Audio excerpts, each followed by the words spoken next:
Tonight on KGW News, in a city that loves its trees. I think urban trees are super important just because you don't have to leave to go to the forest or a park. Why is a group that helps keep Portland green losing its funding?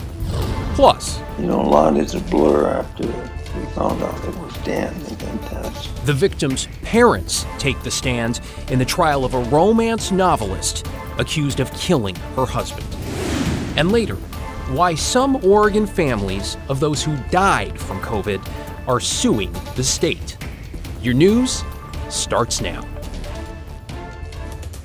And let's get right to breaking news. A shooting investigation has part of Burnside blocked off in downtown Portland. Video just coming in from the scene shows a substantial police presence. This is Northwest 6th and Burnside. That is the intersection by the Roseland Theater. We are working to get details from police.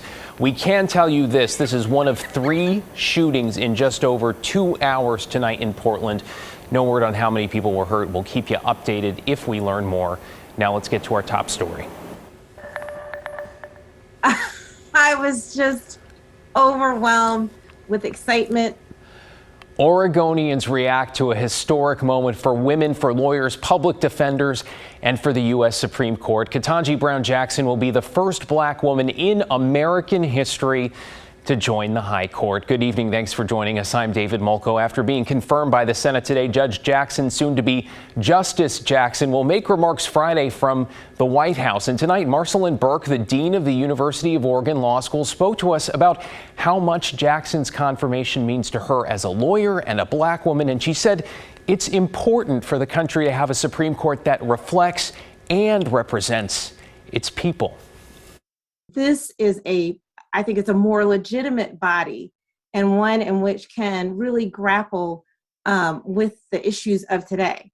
And so I think it's a moment. It doesn't matter who you are. Yes, it has special significance to some of us, but this is an important moment for everyone. And despite Judge Jackson's extensive experience, you'll remember the road to confirmation here really contentious. PSU sociology professor Shirley Jackson says the way these hearings played out shows just how difficult it still is for someone like Judge Jackson to rise to this level. What she went through and the types of questions that were posed to her really do symbolize how, when you look at the racial and gender hierarchy in this nation, it's a real uphill battle for a Black woman to make it to where she has actually been able to get to. Now, all but 3 Republican senators, Susan Collins, Mitt Romney, and Lisa Murkowski, oppose the nomination. Judge Jackson will be sworn in this summer. That is after Justice Stephen Breyer, who she once clerked for, steps down. All right, congratulations to her. Let's get you caught up on tonight's other headlines. A large fire broke out in an apartment building in downtown Lake Oswego around 7:30 tonight. This is on Evergreen and 3rd Streets. Wow, look at that. Drone video sent from a viewer shows flames burning through the middle of the roof with plumes of smoke. The flames are out now, but Lake Oswego firefighters are still at the scene. Luckily, no reports of injuries. It is not clear yet what started that blaze. Okay, police are searching for the shooter who opened fire on Highway 26. The victims say they were driving yesterday evening around 6 when a silver SUV pulled alongside them near Cornelius Pass Road, and then bullets started flying. None of them were shot, though they were hit by broken glass. No word on arrest, though. Police have told us they have, quote, strong leads on the suspect. The search for an experienced snowboarder missing on Mount Hood has been suspended after a second full day of efforts to find him. His name is 30-year-old Ryan Mather. He was reported missing Tuesday after he didn't come home from a day of snowboarding at Mount Hood Meadows. Weather overnight and tomorrow expected to create dangerous conditions for searchers, so Ski Patrol will continue that search moving forward. Well, now to intriguing testimony in the trial of Nancy Crampton Brophy. She's the romance novelist accused of killing her husband, Daniel Brophy, a chef at the Oregon Culinary Institute. Today, both of Daniel's parents testified, Jack Brophy in particular, shedding more light on the couple's financial situation. He said his son never told him about financial problems, but did say he loaned Nancy $50,000 once because she wanted to open a sandwich shop. He says the couple only paid a quarter of the money back. Karen Brophy, Dan's mother, also testified again today. She said he loved to cook and garden, and though Karen said she never had a talk with firearms about her son, remember he was shot twice, she did recall having a conversation with Nancy about buying a gun.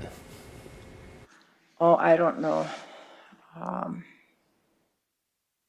If it was a year, she talked about having dinner with friends, and they had talked about guns, and they had guns, and that was time when Sandy Hook happened.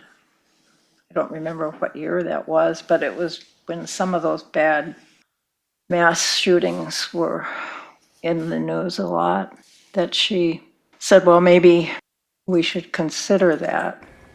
Defense expected to lay out that Nancy's interest in firearms was also driven by research for her novels. The trial is set to go on for weeks, with Nancy Brophy, her lawyer says, expected to take the stand at some point in her own defense. Continuing coverage both on air and online anytime, of course, at KGW.com. Well, if you're outside today, you saw buds turning into blossoms, branches exploding in a sea of green, and it turns out today thousands of trees planted on Portland streets are there because of a unique nonprofit. For decades, the group called Friends of Trees has brought neighbors together while making Portland greener, but their role is about to change as the city, you might say, takes out a trimmer. Here's Catherine Cook. A lot of native firs and pines that we planted. Hallie Miller loves trees. Tiny leaves coming out. More than that, Ginkgos are really awesome. she loves what they do. It's why she works for Friends of Trees. I think the calming effect they have on people and traffic. I think urban trees are super important just because you don't have to leave to go to the forest or a park, but can just walk around a neighborhood. 40,000 trees lining Portland sidewalks are there because of Friends of Trees. They planted most of them on Portland's east side and in lower income areas where they're more scarce. Since 1989, the nonprofit has been helping neighbors choose and plant trees that are right for them. It costs participants about $35 and a little volunteer work if they're able. Our program is so unique in bringing people together to plant trees. For the last 14 years, the city of Portland has partnered with Friends of Trees in that effort, providing about $1 million of funding each year. But not anymore. The Bureau of Environmental Services tells KGW they're developing a street planting program through Portland Parks and Recreation. They're also focusing on planting trees on private and commercial properties. It's kind of an end of an era, and after this spring, we have no funding from the city to do any tree planting in Portland. Friends of Trees Executive Director Yasher Vasev says he's disappointed, but his concerns go beyond financial support. We're not saying we deserve that funding. What we're curious about is why now, in terms of what's been happening with climate change and the heat dome we saw last year and the tragic outcomes there. Overall distribution of canopy, we've seen a lot more loss of tree canopy in the east part of Portland. PSU professor Vivek Chandis is an expert in how trees may impact and mitigate the effects of climate change on cities. During last summer's heat dome, he measured the temperatures in different parts of Portland. What we saw in this neighborhood of Lentz was a temperature reading of 125 degrees and 99 degrees in northwest Portland. Without partnering with Friends of Trees, you can still plant a tree in your parking strip in Portland, but you'll need to go through the city for a permit, you won't have the aftercare, and you'll have to pay for the tree yourself. Many of these can cost hundreds of dollars, and for a lot of people, that's a hardship.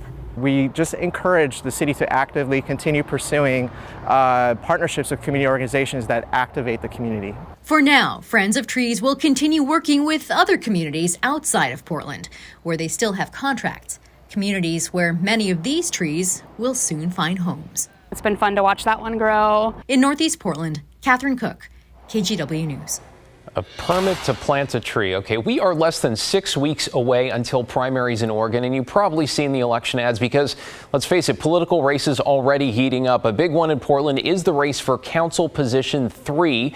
That is the one currently held by Joanne Hardesty, and today the City Club hosted a debate between the three top candidates. Our Christine Pitawanich with a snapshot. And to everyone, welcome to City Club's candidate debate for Portland City Council Position number 3. Thursday morning, 3 candidates vying for a Portland City Council seat fielded questions via Zoom in a City Club of Portland debate, hoping to sway voters their way.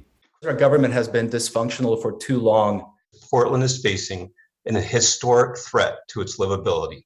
One of my biggest honors in life has been to serve as your Portland City Commissioner, position 3.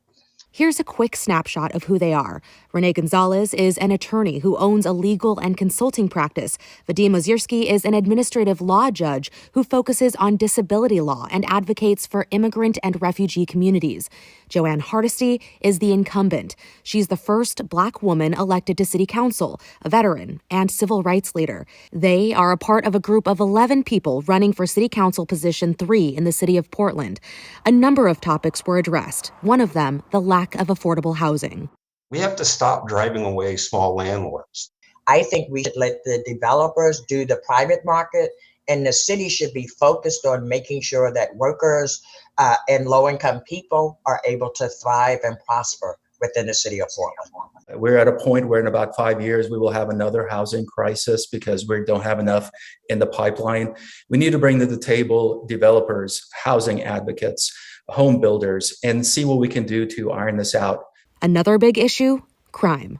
I continue to stay focused on my priorities, and my priorities are public safety remains the #1 priority.